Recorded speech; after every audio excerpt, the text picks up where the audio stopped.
welcome to Screwtape Letters number 6. I took my sabbatical because I got depressed. I had to work through things. It's really difficult to realize your marriage wasn't what you thought it was. But yet you still have a relationship that is what it is. Anyway, back to the dramatic reading. Here we go. Chapter 20. My dear Wormwood, I note with great displeasure that the enemy has, for the time being, put a forcible end to your direct attacks on the patient's chastity. You ought to have known that he always does in the end, and you ought to have stopped it before you reached that stage.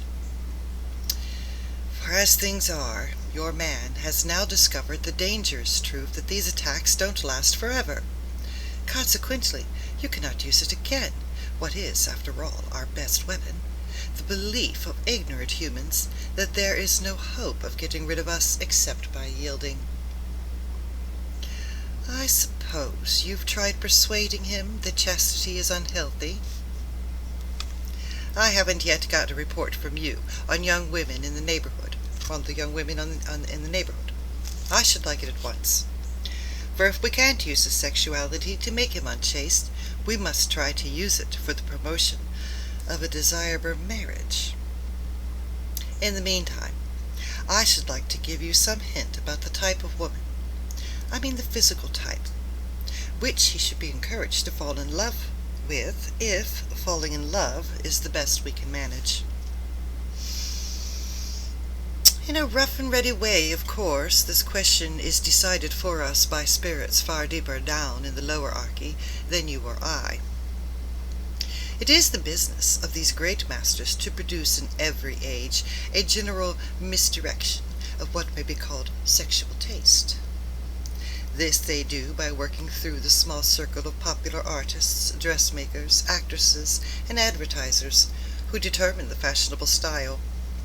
The aim is to guide each sex away from those members of the other with whom spiritually helpful, happy, and fertile marriages are most likely.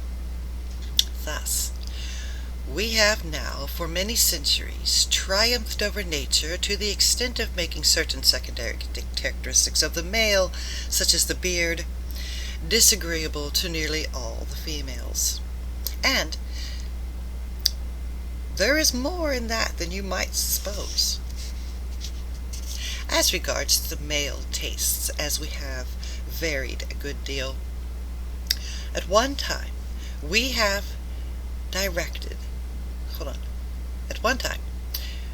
directed it to the statuesque and aristocratic type of beauty, mixing men's vanities with their desires and encouraging the race to breed chiefly from the most arrogant and prodigal women.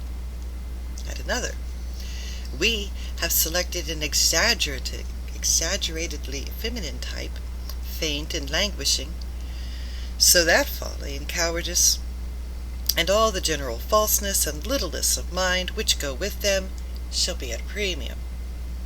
Present, we are on the opposite track.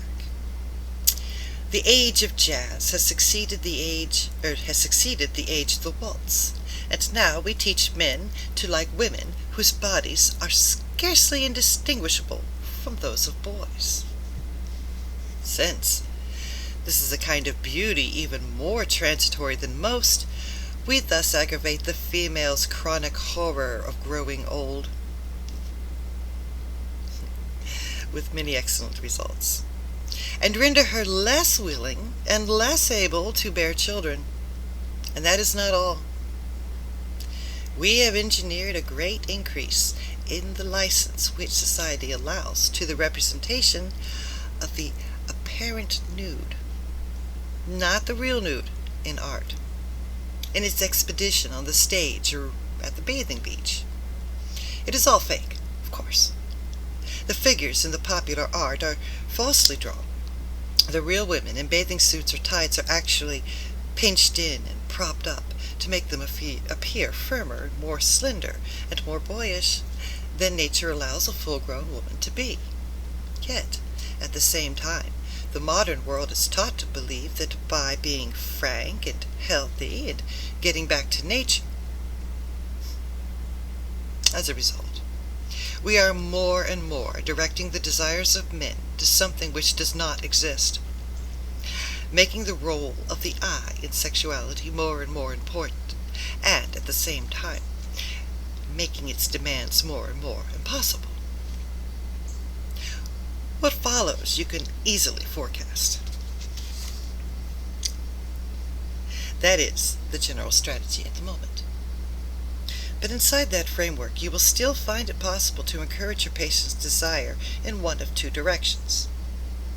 You will find, if you look carefully into any human's heart, that he is haunted by at least two imaginary women, a terrestrial and an infernal Venus, and that his desire differs qualitatively according to his object.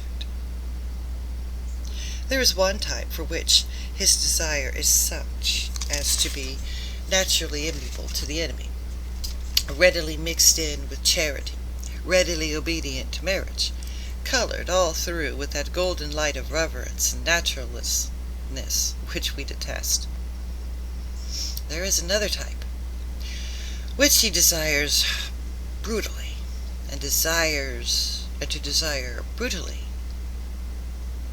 A type best used to draw him away from marriage altogether, but which, even within marriage, he should tend to treat as a slave, an idol, or an accomplice.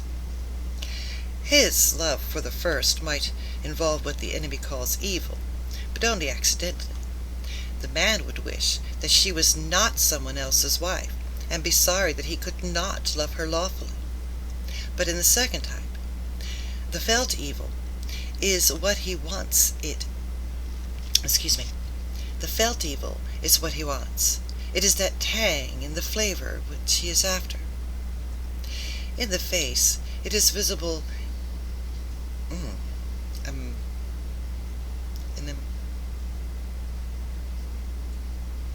wow, I don't know this word.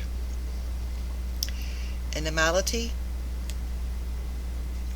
In the face, it is the visible animality, or sulkiness, or craft, or cruelty, which he likes. In the body, it is something quite different from what he ordinarily calls beauty, something he may even, in a sane hour, describe as ugliness, but which, by our art, can be made to play on the raw nerve of his private obsession. The real use of the infernal Venus is no doubt as prostitute or mistress. But if your man is a Christian, and if he has been well trained in nonsense about irreversible and all-excusing love, he can often be induced to marry her, and that is very well worth bringing about. You will have failed as regards fornication and solitary vice, but there are other and more indirect methods of using a man's sexuality to his undoing. And by the way, they are not only efficient, but delightful. The unhappiness produced is of a very lasting and exquisite kind. Your affectionate uncle, Screwtape.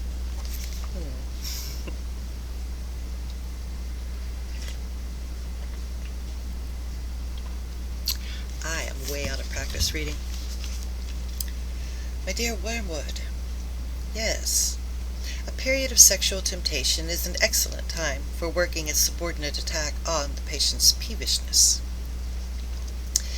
It may even be the main attack, as long as he thinks it's a subordinate one. But here, as in everything else, the way must be prepared for your moral assault by darkening his intellect. Men are not angered by mere misfortune, but by misfortune conceived as injury. And the sense of injury depends on the feeling that a legitimate claim has been denied. The more claims on life, therefore, that your patient can be induced to make, the more often he will feel injured, and, as a result, ill-tempered. Now you will have noticed that nothing throws him into a passion so easily as to find attractive time which he reckoned on having at his own disposal unexpectedly being taken from him. It is the unexpected visitor, when he looked forward to a quiet evening, or the friend's talkative wife, turning up when he looked forward to a tete-a-tete with the friend, that throws him out of gear. Now, he is not yet so uncharitable or slothful that these small demands on his courtesy are in themselves too much for it. They anger him because he regards his time as his own and feels that it is being stolen. He must therefore zealously guard in his mind, the curious assumption, "My time is my own." Let him have the feeling that he starts each day as the lawful possessor of 24 hours. Let him feel as a grievous tax that portion of his property which he has to make over to his employers, and as a generous donation that further portion which he allows to religious duties. But what he must never be permitted to doubt is that the total from which these deductions have been made was, in some mysterious sense, his own personal birthright. You have here a delicate task. The assumption which you want him to go on making is so absurd. If once it is questioned, even we cannot find a shred of argument in its defense. The man can neither make nor retain one moment of time. It all comes to him by pure gift. He might as well regard the sun and moon as his chattels. He is also in theory committed to the total service of the enemy. And if the enemy appeared to him in bodily form and demanded that total service for even one day, he would not refuse. But he would be greatly relieved if that one day involved nothing harder than listening to the conversation of a foolish woman. And he would be relieved almost to the pitch of disappointment, if for that 1/2 hour in the day the enemy said, "Now you may go and amuse yourself." Now, if he thinks about his assumption for a moment, even he is bound to realize that he is actually in this situation every day. When I speak of preserving this assumption in his mind, therefore, the last thing I mean you to do is to furnish him with arguments in its defense. There aren't any. Your task is purely negative. Do not let his thoughts come anywhere near it. Wrap a darkness around it, and in the center of that darkness, let his own sense of ownership in time lay silent, uninspected, and operative. The sense of ownership in general is always to be encouraged. The humans are always putting up claims to ownership which sound equally funny in heaven and in hell, and we must keep them doing so. Much of modern resistance to chastity comes from men's beliefs that they own their bodies, those vast and perilous estates, pulsating with the energy that made the worlds, in which they find themselves without their consent, and from which they are ejected at the pleasure of another. It is as if a royal child, whom his father has placed, for love's sake, in titular demand of some great providence, under the real rule of wise counselors, should come to fancy that he really owns the cities, the forests, and the corn, in the same way that he owns the bricks on the nursery floor.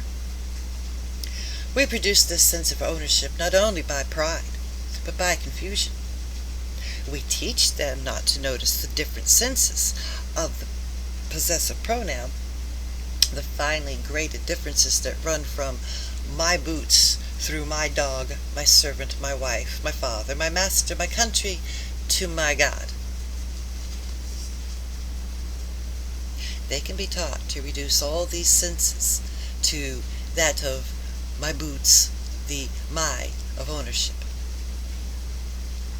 Even in the nursery, a child can be taught to mean by my teddy bear, not the old imagined recipient of affection to whom it stands in a special relation, for that is what the enemy will teach them to mean if we're not careful, but the bear I can pull the pieces if I like. And on the other hand, at the end of the scale, we have taught men to say, my God, in a sense not really different from my boots, meaning the God on whom I have a claim for my distinguished services, and whom I exploit from the pulpit, the God I have done a corner in. And, all the time, the joke is in the word mine. It is fully possessive sense cannot be uttered by a human being about anything. In the long run, either our Father or the enemy will say mine of each thing that exists, and specifically of each man. They will find out in the end, never fear, to whom their time, their souls, and their bodies really belong. Certainly not to them, whatever happens. At present, the enemy says mine of everything on the pedantic, legalistic ground that he made it. Our Father hopes in the end to say mine of all things on the more realistic and dynamic ground of conquest. Your affectionate uncle, Screwtape.